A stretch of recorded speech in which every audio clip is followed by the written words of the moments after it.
Olá, seja bem-vindo de volta à continuação da nossa série de devocionais no livro Devocional O Caminho, do autor Stanley Jones. Eu sou Joel Neto, sou um amigo de Jesus. Estou falando aqui do meu escritório, na cidade de Atibaia, no estado de São Paulo. E hoje estamos na semana 22 do devocional de Stanley Jones. E o dia é terça-feira. Semana 22, terça-feira. E o título para este devocional é o seguinte: algumas noções erradas sobre o álcool. Stanley Jones continua falando sobre o álcool, os narcóticos e a relação deles com a vida humana. Acompanhe então as palavras de Stanley Jones e a leitura comigo. Você deve tirar da cabeça certas ilusões a respeito do álcool. Primeira ilusão: o álcool não é um estimulante. O álcool é um depressivo, afirma Stanley Jones. Olha como ele explica isso. Nos estágios iniciais, parece haver um estímulo, e muitas pessoas ainda pensam no álcool como um estimulante. Isso é um erro. O aparente estímulo é interpretado por aqueles que o estudaram cuidadosamente como algo que se deve à perda de algum controle, ao embotamento da autoconsciência e à diminuição da autocrítica e da preocupação com a opinião dos outros. Em outras palavras, algumas das atividades mais elevadas e mais importantes do cérebro estão deprimidas. Essa declaração, dada pelo Departamento de Instrução Pública de Michigan, é corroborada pelo Dr. Robert, da Universidade de Harvard. Onde quer que o álcool entre, diz ele, em contato com os tecidos, exerce um efeito único e característico, que é o de um tranquilizante. O álcool deprime, retarda ou para as funções de qualquer protoplasma sobre o qual age diretamente, fecha aspas. Observe então, exerce o álcool um efeito único e característico, que é o de tranquilizante, não o de estimulante. O álcool tem um efeito e apenas um. O álcool deprime. O suspensor que aparentemente se obtém causa a suspensão de controles, de inibições e de restrições. Agora, a segunda ilusão que temos sobre o álcool, Stanley Jones vai apontar. O álcool não aumenta a força muscular, afirma Jones. O álcool não aumenta a força muscular. Olha como ele explica.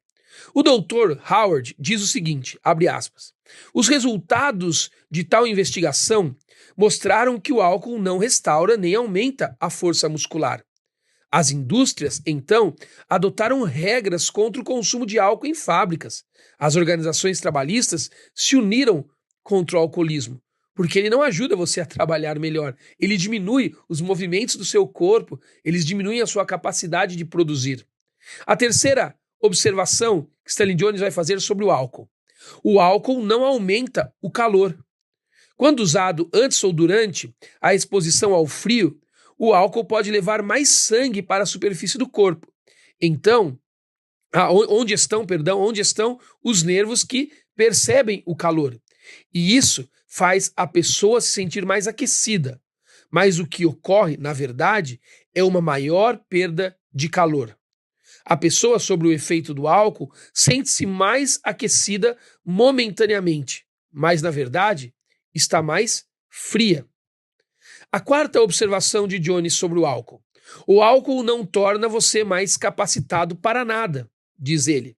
Olha como ele explica. Tanto no exército sueco quanto no francês, testes com atiradores experientes mostraram que suas pontuações foram sempre menores depois de pequenas quantidades de álcool.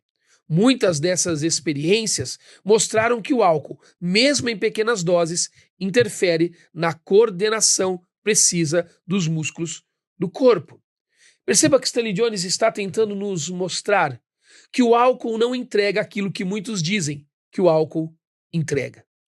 Porque o álcool usado em excesso, ele não combina com o caminho que é Jesus Cristo. Ele não combina com o caminho de temperança, domínio próprio, que são próprios do Espírito e por isso chegam até nós como frutos do Espírito. Lá no livro de Efésios, no capítulo 5, no versículo 18, o apóstolo Paulo diz que nós não devemos nos embriagar com o vinho, mas devemos nos encher pelo Espírito Santo. O problema é que quando usamos o álcool acreditando que o álcool fará por nós ou dará a nós estímulos incríveis, que o álcool aumentará o nosso potencial, a nossa capacidade, nós descobrimos que isso não é real, porque nós fomos chamados para nos enchermos do Espírito.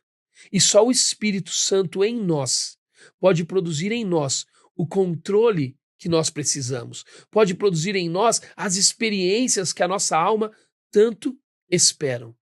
O álcool não pode produzir a alegria que só o Espírito Santo de Deus pode. Ele não pode produzir a satisfação que só o Espírito de Deus pode. O álcool não pode produzir as capacidades que só o Espírito de Deus pode. Por isso que, lá no Evangelho de Lucas, nós somos convidados a não nos entorpecermos com farras ou bebedeiras, diz o Evangelho. Porque o entorpecimento é a diminuição das nossas capacidades motoras, das nossas capacidades cerebrais, é uma espécie de envenenamento. Quando adquirimos coisas em excesso, qualquer coisa que nos tire do controle do espírito, nós perdemos esta capacidade de vivermos controlados pelo espírito, porque nos envenenamos com outros excessos, com coisas que não são do Espírito Santo de Deus. O convite é: encha-se do Espírito e os frutos do Espírito aparecerão por meio das nossas vidas. Olha como Jones ora sobre isso. Ó Deus, não quero viver minha vida em meio a ilusões, transformando um atual paraíso de loucos em um verdadeiro inferno. Quero ser verdadeiro e quero viver verdadeiramente. Ajuda-me a quebrar a corrente das ilusões com a qual me prendi. Ajuda-me. Amém. Nós não queremos viver em ilusões, mas queremos viver na realidade daqueles que são dominados pelo Espírito. Não nos entorpecendo, nos envenenando com coisas que nos tiram do controle do Espírito. Jones afirma assim: sou um seguidor do caminho, tenho recursos dentro de mim, não preciso tentar achá-los no fundo de uma garrafa. Jesus é tudo em todos nós, e quando Ele está em nós, e somos por Ele controlados no Espírito Santo de Deus, cheios do Espírito de Deus, nós podemos revelar no mundo frutos que vêm do próprio Deus a nós. Cuidado com as ilusões, que outras coisas que não o Espírito de Deus enchendo você podem te produzir, enganando a sua alma. Que Deus te abençoe. Nos vemos amanhã, na próxima devocional.